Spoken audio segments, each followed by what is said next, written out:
모든 물질은 원소로 이루어져 있고 원소는 더 이상 분해되지 않는다? 그럼 어떤 물질이든 쪼개고 쪼개다 보면 하나의 입자가 된다는 것이죠. 바로 원자입니다. 우리는 원소가 있다는 사실을 알기 때문에 이 눈에 보이지도 않을 만큼 작은 원자의 존재를 짐작할 수 있는데요. 19세기 영국의 과학자 돌턴이 원자에 관한 이론을 확립하기 전까지는 물질을 무한히 쪼갤 수 있다는 아리스토텔레스의 주장이 대세였다고 합니다. 정리하자면 모든 물질은 더 이상 분해되지 않는 원소로 이루어져 있고 그 한 종류의 원소로 이루어진 입자를 원자라고 한다는 것입니다. 원소와 원자를 구분할 때는 종류를 물어보거나 개수를 세지 못하겠으면 원소라고 표현하시고 입자와 관련이 있거나 개수를 셀 수 있는 경우에는 원자라고 표현하시면 되겠습니다.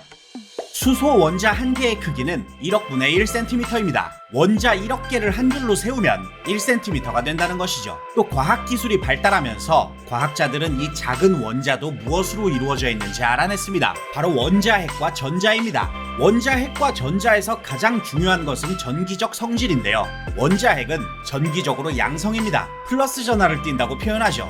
원자핵의 플러스 전하량은 원소의 종류마다 다른데요.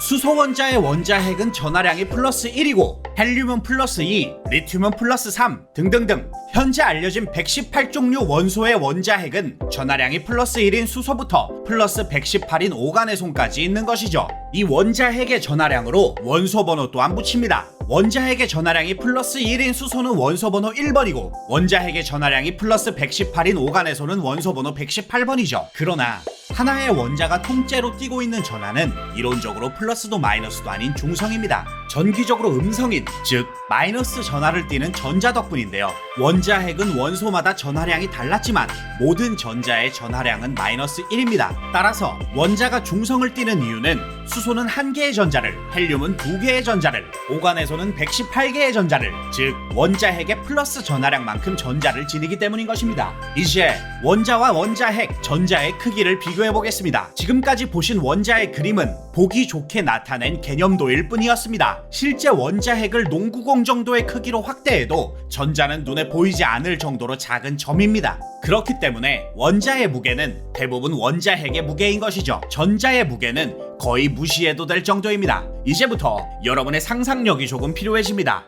왜냐하면 농구공만큼 확대한 원자핵과 그만큼 확대해도 작은 점인 전자 사이의 거리는 10km나 되기 때문이죠. 그리고 그 사이는 빈 공간입니다. 학교 운동장의 길이가 보통 100m 정도니까 농구공과 눈에 보이지도 않는 점 사이에 학교 100개 정도의 빈 공간이 있다는 것입니다. 원자의 대부분은 사실 빈 공간이었다는 것이죠. 이 세상의 모든 물질은 원자로 구성되어 있습니다. 이 세상은 사실 비어 있었다는 것입니다. 그러나 전자는 원자핵 주변을 끊임없이 움직입니다. 굉장히 빠르게요. 얼마나 빠르냐 하면 너무 빨리 움직여서 사진을 찍어보면 원자핵 주변을 구름처럼 감싸고 있는 모양으로 보입니다. 이 원자핵과 전자 사이의 빈 공간은 빛도 통과할 수 없습니다. 반사시키죠. 일반적인 방법으로 연결을 끊어낼 수도 없습니다. 밀어내죠. 그렇기 때문에 우리는 볼 수 있게 되고 만질 수 있게 되는 것입니다. 물질인 것이죠. 이번 시간에는 원자가 무엇인지, 원소와 원자를 구분하여 사용하는 방법, 마지막으로 원자핵과 전자의 전기적 성질과 크기, 무게, 운동에 대해 알아보았습니다. 지금까지 과학교사 K였습니다.